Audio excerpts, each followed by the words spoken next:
काफी बड़े पैमाने पर लोगों में उत्साह दिखाई दे रहा है, क्योंकि 2 वर्ष के बाद कोरोना जैसी महामारी से लोगों को राहत कुछ मिलती हुई दिखाई देती है। इसलिए सरकार ने भी उतने प्रतिबंध नहीं लगाए हैं और लोग बड़े श्रद्धा के साथ इस आयोजन के साथ भागीदार बनना चाहेंगे।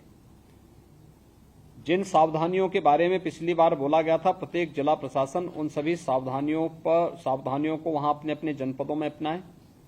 लापरवाही किसी भी स्तर पर न होने दें, क्योंकि छोटी सी लापरवाही एक बड़े बवाल का कारण बन सकता है। उसके कारण आगजनी और अन्य घटनाएं वहां घटित हो सकती हैं। इसलिए उन चीजों पर एक बार पहले से उसको अपने जनपदों में देखें। अमरोहा जैसी घटनाएं न घटित हों, ये दिखाती हैं कि हमारी अलर्टनेस की स्थिति क्या है। और अगर वह रॉन्ग साइड गए थे, हमारी पेट्रोलिंग कहां थी? हम लोगों को वहां पे कोई ना कोई तो रहता, वहां पे कहीं भी कोई नहीं था वहां पे। तो इसके बारे में भी आप देखें। दूसरा, कन्नौज जैसी घटनाएं। कन्नौज में एक घटना घटित हुई थी।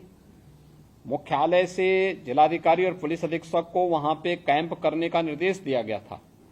उस सब के बावजूद एक औपचारिकता निर्वहन करने के बाद ये दोनों अधिकारी वहां से नदारद हो गए और बाद में वहां आगजनी की घटना घटित होती है, तोड़फोड़ होती है। ये चीजें नहीं स्वीकार हो सकती है। शासन किसी भी अपराधी को कानून के साथ खिलवाड़ करने की छूट नहीं देगी। और जब कार्रवाई हो रही है किसी मामले में, तो उसके बाद अगर कोई कानून को हाथ में लेता है तो फिर उसमें कार्रवाई उसके खिलाफ भी होगी जो कानून को हाथ में लेने का प्रयास कर रहा है। ऐसे ही लखनऊ के अंदर भी देखने को मिला। लखनऊ में एक मॉल खुला है। वह मॉल अपने व्यावसायिक प्रतिष्ठान को लेकर काम कर रहा है और उसको लेकर के राजनीति का अड्डा बनाना, अनावश्यक बयानबाजी जारी करना और उसके नाम पर फिर सड़कों पे प्रदर्शन करके लोगों के आवागमन को बाधित करना और बार बार लखनऊ के प्रशासन से कहा गया सब के बावजूद भी अराजकता पैदा करने और सांप्रदायिक विद्वेष की स्थिति पैदा करने का जो कुत्सित प्रयास हो रहा है, यहां पे लखनऊ प्रशासन को बहुत गंभीरता से इसको लेना चाहिए। इस प्रकार की किसी भी शरारत को स्वीकार नहीं करना चाहिए। सख्ती से ऐसे तत्वों से निपटना चाहिए जो अनावश्यक मामलों को बढ़ावा देकर के माहौल खराब करने का प्रयास करते हैं। बहुत सारे माध्यम हैं, अगर किसी को सूचना लेनी है वे सूचनाएं उन लोगों से जाके ले सकते हैं, लेकिन कोई हस्तक्षेप करके आवागमन को बाधित करेगा। मैंने पहले ही कहा कि सड़कों पर या पूजा के लिए या किसी भी अन्य कार्यक्रम के लिए कोई जगह नहीं होनी चाहिए और इसको किसी भी प्रकार की अनुमति नहीं दी जानी चाहिए। जो शासन ने पहले से व्यवस्था बनाई है उसको हम सख्ती से लागू करें, इन चीजों को तय करें। दूसरा, कावड़ इस सावन के महीने में अलग अलग जगह अलग अलग प्रकार के कार्यक्रम होंगे। कहीं जलाभिषेक के कार्यक्रम होंगे, कहीं पे यात्राएं निकलेंगी, कहीं सावन मेले के कार्यक्रम होंगे, कहीं पर अन्य बड़े कार्यक्रम होंगे। हम इस बात को ध्यान में रखेंगे कि सुरक्षा और सतर्कता के बारे में देखिए, जिस प्रकार के अलर्ट आ रहे हैं उनको ध्यान में रखते हुए कोई भी शरारती तत्व माहौल खराब करने के लिए किसी भी कावड़ यात्री पे हमला कर सकता है। रात्रि में विश्राम कर रहे हैं उस समय उन पर हमला किया जा सकता है, कोई अन्य घटना घटित हो सकती है। इसलिए जहां भी उनका रात्रि विश्राम हो उसके आसपास का सुरक्षा का वातावरण बेहतरीन होना चाहिए। जहां जिस रूट पर भारी मात्रा में कावड़ यात्री चलें वहां पर ट्रैफिक डायवर्जन की व्यवस्था हो और ट्रैफिक डायवर्जन इस रूप में हो कि किसी को भी उसका उल्लंघन करने की परमिशन न हो। इसको भी हम ध्यान में रख करके देखें। शिवालय होंगे, मंदिर होंगे, उन सभी के आसपास हम देखें कि कोई जर्जर भवन है, बरसात के समय में वह गिर न जाए और उसके कारण जनहानि न होने पाए। इसके बारे में भी हम लोगों को वहां पर ध्यान में रखना होगा।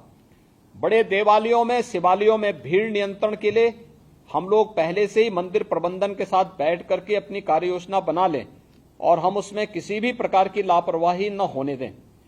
परिवहन निगम की बसें जो हैं, जो सड़क पर सही हालत में चलने लायक है, उन्हीं को सड़कों पर चलाएं। अन्यथा जनपद स्तर पर भी और यहां शासकीय स्तर पर भी इस बात को, मुख्यालय स्तर पर भी इस बात की समीक्षा हो जाए कि जो जर्जर हो चुकी हैं, चलने लायक नहीं है, सड़कों पे पलटती हैं, इस प्रकार के कोई भी वाहन सड़कों पे न चलाए जाएं। और कहीं भी किसी प्रकार की कोई स्थिति न आने पाए। स्वच्छता और पेयजल की व्यवस्था हर एक जगह हो और सुरक्षा के लिए जो भी हम लोग अपने स्तर पर व्यवस्था कर सकते हैं वह हम लोग करें। कांवड़ यात्रा के बारे में और अन्य जो पर्व होने, अयोध्या का सावन मेला है, अन्य कार्यक्रमों की तैयारी हमारी बेहतरीन तरीके से होनी चाहिए। ये हम लोग अभी से देख लें, कहीं भी किसी भी प्रकार की अव्यवस्था, अराजकता फैलाने की छूट किसी को भी न दें। एक तो ये मामला है। दूसरा है, जो अभी प्रमुख सचिव संस्कृति ने आपके सामने एक प्रेजेंटेशन प्रस्तुत किया था, हर घर तिरंगा का। हर घर तिरंगा 11 से 17 अगस्त के बीच में एक बृहद अभियान चलेगा पूरे देश के अंदर। इसमें प्रभात फेरियां निकलेंगी। मैंने पिछली बार इसकी बैठक की थी और मैंने तब भी यहां पे हर विभाग ने अपनी अपनी कार्य योजना बनाकर के प्रस्तुत भी की होंगी। हर घर तिरंगा के इस कार्यक्रम को 13 से 15 के बीच में यह कार्यक्रम बनना है। उत्तर प्रदेश का जो लक्ष्य है वो 4.5 करोड़ का है, जो उत्तर प्रदेश ने लिया है, और देश के अंदर सर्वाधिक लक्ष्य उत्तर प्रदेश ने तय किया है, जिसमें 2.5 करोड़ तिरंगा या जनपदों में एसएसजीज के द्वारा, एनजीओज के द्वारा, निजी टेलर्स के द्वारा, जिला प्रशासन के अधिकारियों के द्वारा बनवाए जा रहे हैं। याद रखना, जिन लोगों ने जो लक्ष्य दिया है उसको प्राप्त करने और उसे वितरण करने की व्यवस्था भी सुनिश्चित करेंगे। दूसरा, एमएसएमई विभाग के द्वारा भी 2 करोड़ झंडों के टेंडर किए गए हैं और ये भी निर्धारित समय में संबंधित जनपदों को उपलब्ध हो जाएंगे। इसमें अलग अलग केंद्रों पे इन्हें बिक्री और वितरण की व्यवस्था होनी चाहिए।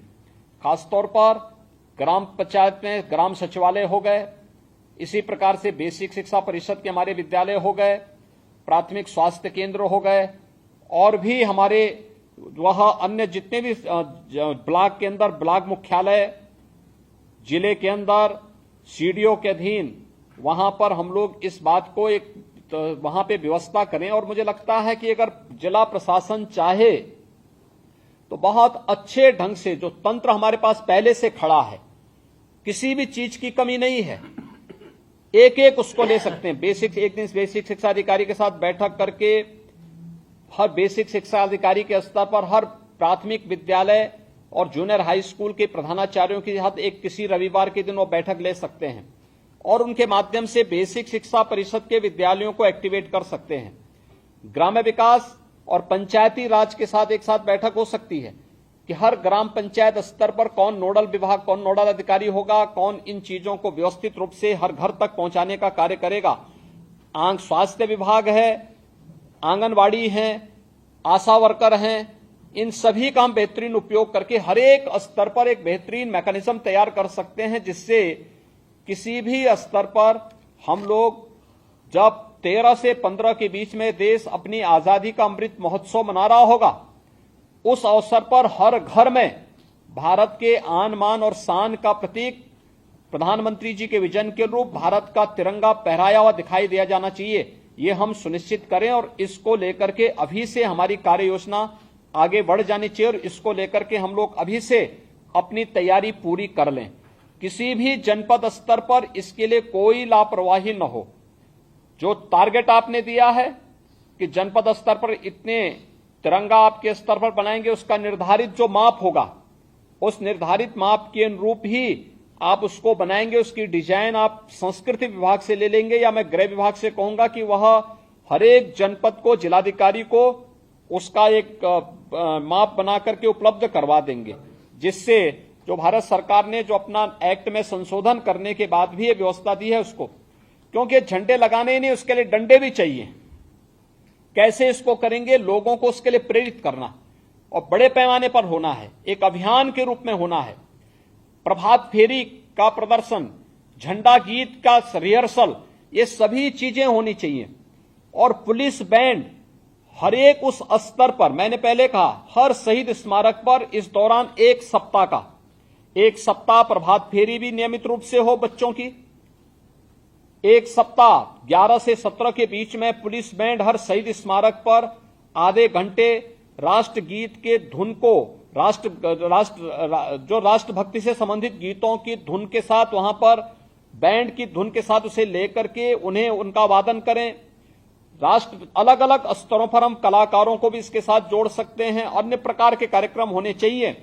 और 15 अगस्त के मुख्य कार्यक्रम के दिन हमारा प्रयास होना चाहिए कि स्वतंत्रता संग्राम सेनानियों के परिवार के लोगों को, देश की आजादी के बाद विभिन्न युद्धों में शहीद हुए परिवार के सदस्यों को, पुलिसकर्मी जो शहीद हुए हैं अपनी कर्तव्यों का निर्वहन करते हुए, उनके परिवार के सदस्यों को बुला करके उन समारोह में सम्मानित करने का कार्य करेंगे तो उसकी अपनी एक अलग वो होगी।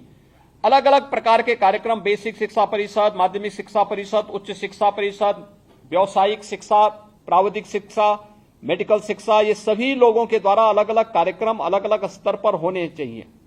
हर ग्राम पंचायत में, हर अमृत सरोवर में, हर ब्लॉक स्तर पर, हर एक स्तर पर कार्यक्रम उत्साह और उमंग के साथ आयोजित होना चाहिए। यह तैयारी हमारी अभी से प्रारंभ होगी तो हम लोग सफलतापूर्वक इन कार्यक्रमों को आगे बढ़ाएंगे। हमारा प्रयास हो कि 31 जुलाई तक हर हाल में जो शासन स्तर से झंडे जाने वे भी पहुंच जाएं और जनपद स्तर से भी जो झंडे तैयार हो रहे हैं वे भी 31 जुलाई तक पहुंचने की कार्रवाई हर स्तर पर हो जाए, यह भी हम सुनिश्चित करवा लें। यह एक कुछ कार्यक्रम हमारे जो चलने हैं, इस पर हम लोग गंभीरता से ध्यान रखेंगे, इसको देखेंगे। तीसरा जो मुद्दा है जिस पर मुझे आज आपसे बात करनी वह है